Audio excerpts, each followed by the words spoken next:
Hey everyone, welcome to my blog. So आज का दिन बहुत अच्छा है क्योंकि हमारे यहाँ का पूरा स्नो गल चुका है। आप देखो, कोई स्नो नहीं है।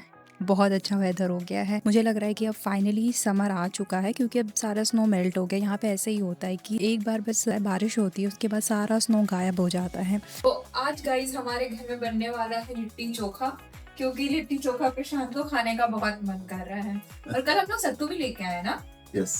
हाँ, तो बिहार की मैं वैसे भी बिहार से बिलोंग करती हूँ और मुझे आता है बनाने और हमारे पास सारी चीजें हैं। बस आज देखते हैं कि जो कोयले पे बनी हुई लिट्टी हमारे अवन में बने हुए लिट्टी का मुकाबला कर पाती है कि नहीं कर पाती है और उसका टेस्ट कैसा होता है।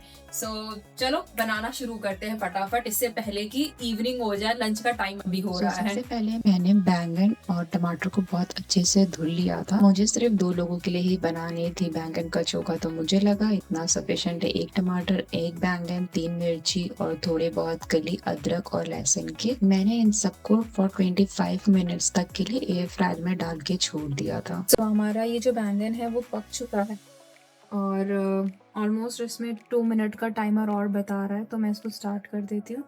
एंड रेस्ट हमारा ये भी देखो आप अच्छे से बन चुका है।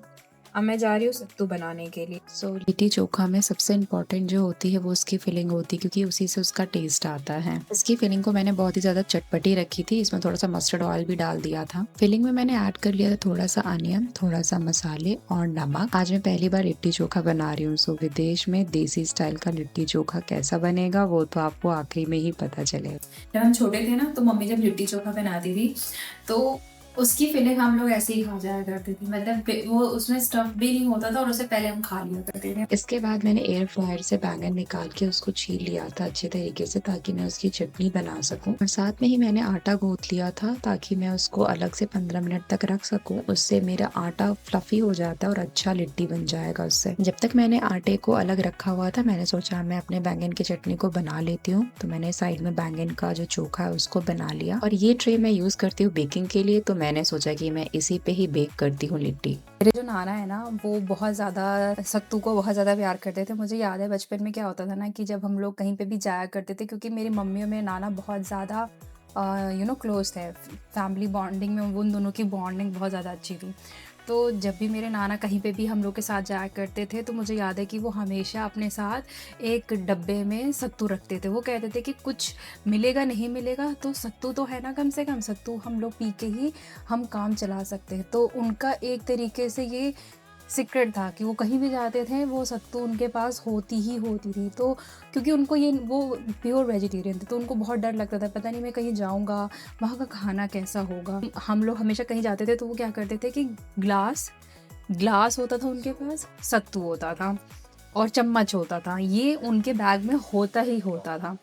तो कहीं पे भी अगर हम लोग को ऐसा खाने को नहीं मिलता था, कुछ भी नहीं, तो मेरे नाना क्या करते थे, हम लोग को पानी में सत्तू डाल के और पिलाते थे। तो उससे ये हो जाता था कि हम लोग की भूख खत्म हो जाती थी और बोलते थे कि वो बहुत हाई है, प्रोटीन है, हाई इन फाइबर है। तो वो चीज़ लिए तो लिट्टी चोखा है जो सबसे ज़्यादा मेरे मेमोरी से कनेक्टेड है। बट आपकी ऐसी कौन सी फूड है जो आपकी चाइल्डहुड मेमोरी से कनेक्टेड है, लाइक जो आप सबसे ज़्यादा बचपन में अपने फैमिली के साथ खाया करते थे? तो आप मुझे वो ज़रूर शेयर करना कमेंट में, मुझे अच्छा लगेगा। और अगर आप बिहार से हैं और अगर बिहार से आप ये वीडियो देख रहे हैं तो प्लीज़ मुझे सपोर्ट करना। मैंने ना घी मेल्ट कर लिया, मैं इसके ऊपर लगा दूँगी।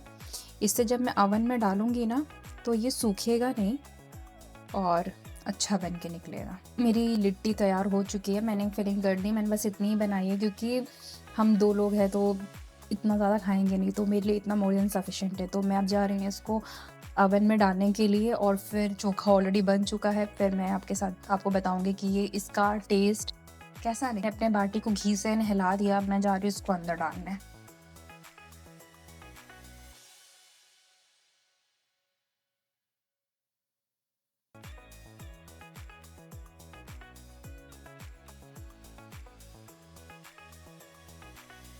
अब देखते हैं ये पक के निकलता है तो क्या होता है। तुम क्या कर रहे हो? ये देखो क्या कर रहे हो किचन में आके, चोरी चोरी चुपके चुपके खाना खाया जा रहा है। अभी बाटी रेडी भी नहीं हुई, मेरी लिट्टी रेडी नहीं हुई से पहले चोखा खत्म हो जाने वाला है। नहीं, चोखा नहीं, मैं ये मसाला खाऊंगी बाटी पे। मुझे लग रहा है कि मेरी बाटी बन चुकी है, मैं निकाल रही हूँ। टू हॉट, हाथ से मत छू। To hot. कलर आया है इसका बाटी का, ये देखो आप आके तुम बताओ। भी खाओ। मैं भी खा रही हूँ। पहले यू टेल मी कि कैसा बना है। देख के तो अच्छी लग रही है। क्रिस्पी बनी हुई है काफी ज्यादा। मैं अब इसमें से ये आउट ऑफ 10 कितना देना चाहोगे? ये क्रिस्पी है काफी। बहुत अच्छी है। तुम भी लाओ। लाइक वो जो कोयले से बनती है वैसी तो नहीं बनी होगी। नहीं उसमें तो, लेकिन ये दिस इज गुड। गुड, अच्छा है, मजा आ गया। हमको तो बहुत ही अच्छा लगा, टेस्टी लगा। हाँ, गरम थोड़ा सा। गुड। हम्म, मैं आउट ऑफ 10 इसको 8 दे सकती हूँ। मैं तो 10 दूंगा। 10? अच्छा, तुमने कभी वो कोयला वाला नहीं खाया है? पर ये वाला ज्यादा अच्छा लगा। ये भी अच्छा। सो ये भी अच्छा है। चलो मैं मिलती हूँ अपने नेक्स्ट ब्लॉग में। Till then take care, bye. And अगर आप, मुझे भूख लगी है, राइट, मुझे भूख लगी है, मैं खाने जा रही हूँ। बट अगर आप मेरे चैनल पे नए हो तो डू सब्सक्राइब माई चैनल, क्योंकि मैं ब्लॉगिंग करती हूँ कनाडा में और कनाडा से रिलेटेड सारी चीज़ें मैं आपके साथ शेयर करती हूँ। So I will see you in another blog. Bye bye.